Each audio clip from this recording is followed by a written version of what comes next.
semuanya, Assalamualaikum warahmatullahi wabarakatuh. Kembali lagi bersama Ibu Fajria di Mapel KWU. Hari ini, sebelum Ibu memulai pelajaran, Ibu mau tanya dulu nih. Tadi pagi udah sholat subuh belum?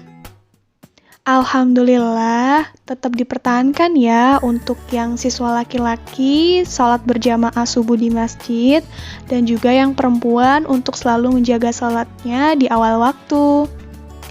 Oke, langsung aja kita ke materi hari ini. Hari ini kita masih ada pada bab usaha budidaya tanaman pangan dengan kompetensi dasar sebagai berikut. Serta tujuan pembelajaran sebagai berikut. Nah, sebelum Ibu lanjut ke KD yang pertama, Ibu mau mengulas kembali nih. Ada step atau langkah-langkah untuk memaksimalkan produk tanaman pangan kita. Ada 4 langkah yang bisa kita lakukan. Langkah-langkah tersebut diantaranya intensifikasi, ekstensifikasi, diversifikasi, dan rasionalisasi. Nah, yang pertama nih, intensifikasi itu apa sih? Intensifikasi adalah mengubah faktor produksi. Misalnya, tadinya kita menggunakan pupuk anorganik diganti menjadi pupuk organik. Yang kedua, ekstensifikasi. Ekstensifikasi adalah menambah faktor produksi. Misalnya nih, yang tadinya kita hanya bercocok tanam pada 5 polybag, ditambah jadi media tanamnya menjadi 10 polybag.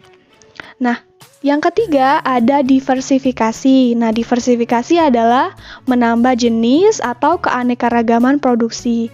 Nah, jadi dalam satu media tanam kita itu tidak hanya menghasilkan satu produk. Jadi, variasi dari produksi tanaman pangannya bisa lebih banyak. Seperti dilakukan tumpang sari, jadi dalam satu lahan ada beberapa tanaman yang ditanam. Dan yang terakhir ada rasionalisasi adalah meningkatkan mutu dengan ilmu pengetahuan dan teknologi. Nah, ini misalnya tadinya kita hanya menggunakan bibit yang dibeli dari toko penjual bibit yang ada di online maupun offline, tapi dengan adanya rasionalisasi nih, ternyata bisa loh dilakukan menyilang berbagai bibit. Nah, itu salah satu step yang bisa dilakukan dengan cara rasionalisasi.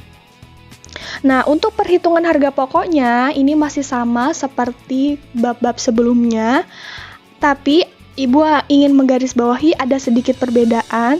Dalam usaha budidaya tanaman pangan ini, untuk menentukan harga pokok ada 3 step yang bisa dilakukan.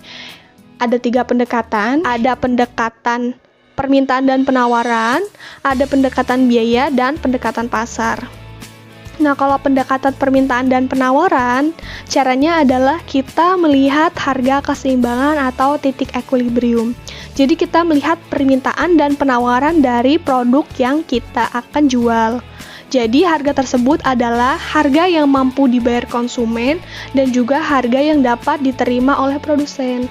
Sehingga terjadilah permintaan sama dengan penawaran. Jadi harga pokoknya itu seimbang, baik dari segi penawaran maupun permintaan. Pendekatan selanjutnya ada pendekatan biaya. Ini sama seperti bab lalu, kalau pendekatan biaya itu semua biaya produksi dihitung.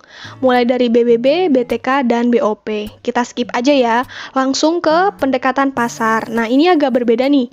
Kalau pendekatan pasar, menentukan harga pokoknya adalah mempertimbangkan berbagai variabel yang mempengaruhi pasar dan juga harga. Baik dari kondisi politik, persaingan, maupun sosial budaya. Atau secara mudahnya adalah kita mencari tahu harga tertinggi maupun terendah yang ada di pasar berkaitan dengan produk yang akan kita jual. Kita menjual di harga terendah maupun harga tertinggi atau di antara keduanya. Seperti itu. Nah, untuk strategi pemasaran usaha budidaya tanaman pangan melakukan dengan cara pemasaran langsung. Pemasaran langsung itu apa sih, Bu? Pemasaran langsung adalah pemasaran yang dilakukan tanpa menggunakan perantara. Jadi, langsung dari si produsen ke konsumen, tanpa ada distributor, tanpa ada agen, tidak dititipkan. Jadi, langsung gitu, ada kontak antara konsumen dan produsen secara langsung. Nah, untuk promosi yang dilakukan dalam usaha budidaya tanaman pangan ini ada step-step yang bisa kita lakukan. Yang pertama nih, mulai dari teman terdekat atau juga kerabat. Jadi, bisa kita kasih nih tester dari produk kita yang sudah kita tanam nih tadi usaha budidaya tanaman pangan. Yang kedua, mulai dititipkan nih dari warung, toko, supermarket, sampai akhirnya kita bisa jadi supplier. Yang ketiga, bisa dilakukan dengan cara melalui internet. Jadi dilakukan melalui sosial media maupun e-commerce. Sekarang kalau misalnya kita lihat nih di berbagai e-commerce atau aplikasi belanja online, banyak banget yang bisa dijual produksi tanaman pangan, bahkan sampai bibitnya pun bisa dibeli dari aplikasi belanja online tersebut. Dan yang terakhir nih, mungkin agak depending karena adanya pandemi, biasanya kalau produk tanaman pangan itu dilakukan promosi pada pasar kaget maupun Car Free Day. Lebih mudah dijangkau, terus produknya juga lebih fresh dan juga banyak konsumen yang targetnya lebih mudah. Tapi mungkin karena pandemi COVID-19, pasar kaget dan Car Free Day ini dikurangi keberadaannya. Jadi mungkin untuk situasi seperti ini tidak bisa dilakukan step seperti itu. Oke, hari ini sampai di sini dulu materinya. Jangan lupa untuk menuliskan nama, kelas, beserta kesimpulan dari materi hari ini. Apabila ada pertanyaan, jangan lupa tulis di kolom komentar.